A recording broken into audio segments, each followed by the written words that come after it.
Today's music legend that you should know is the Austrian chromatic harmonica virtuoso, classical chromatic harmonica virtuoso, Franz Chmel.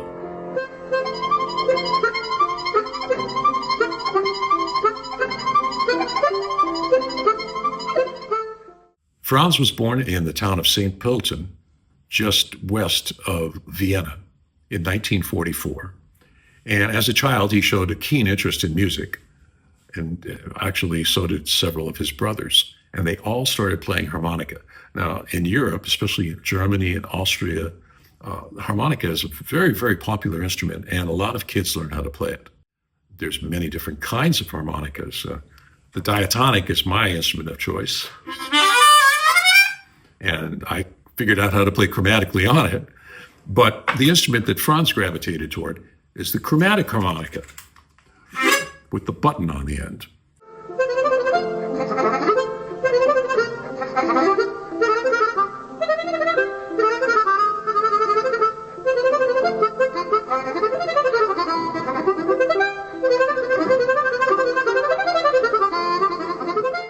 By the way, the button, the way it works, there's two sets of reeds in here. One is in C, and the other is in D flat.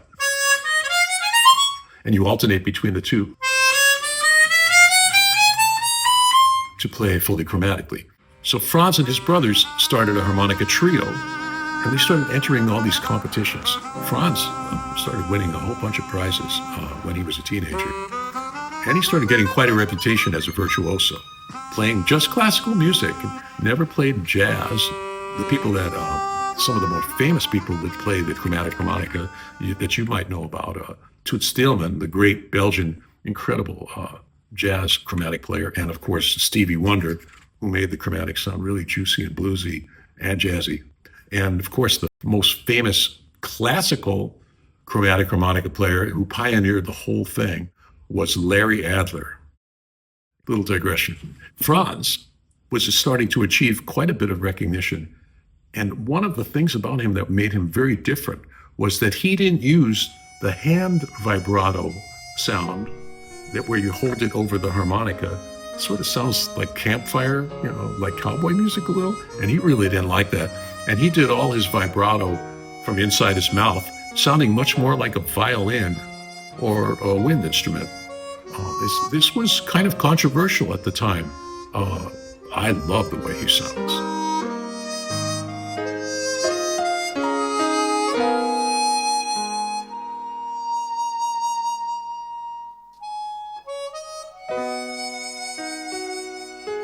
Most of the jazz chromatic players, almost all of them, they also use that type of vibrato.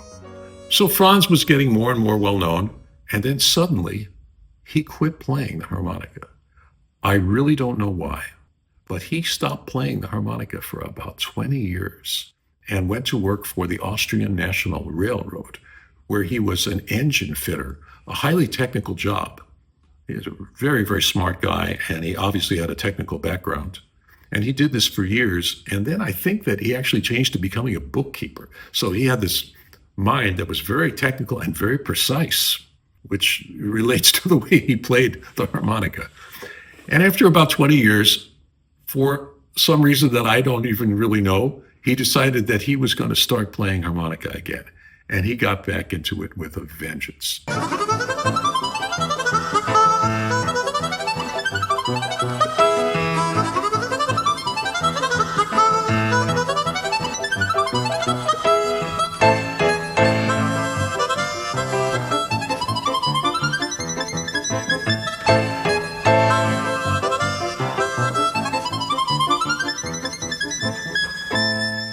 And he started breaking reeds on his harmonicas. See, these instruments have these tiny little brass reeds inside. And this one, which is called the 64, actually has 64 reeds and all sorts of other parts inside that all have to work perfectly if you're going to play. So he started getting really frustrated by this. And he talked to a friend of his. His friend's name was Lutz Noelde, who was a very high-placed engineer, worked for some of Germany's largest companies, Bertelsmann, Der Spiegel, all sorts of companies like that, big publishing companies in the printing business, but he was also an engineer. And Lutz had a son named Bernd, and together they designed what Franz thought was going to be the ultimate harmonica, and he called it the NC64, which I assume stands for Chmel and Chmel. And this instrument, they handmade everything except for the reed plates. They handmade all the reeds, which is like, this takes tremendous technical know-how. Harmonica reeds, believe me, this is one of the hardest things in the world to make. They're very small. They have to be machined to within the 10,000ths of an inch. This is tiny, and they made them in a way that nobody had ever made them before. The instrument started sounding really good. Franz was really excited, and he even kept a diary, and he said, yeah, I didn't have to fix any reeds. I've been playing it for 2 weeks now. I've been playing it for a month now, and I don't have to fix any reeds. And not only was it more durable, it was louder, it was much more powerful. So, and then they designed a special gold-plated cover for it. And Franz started tackling some of the most virtuosic music in the classical repertoire, the music of Paganini, his violin pieces, which were, at the time that he wrote them, they were considered impossible. And now, of course, many violinists play them. But the idea of a harmonica player playing these Paganini pieces was like unbelievable until Franz came along and did it.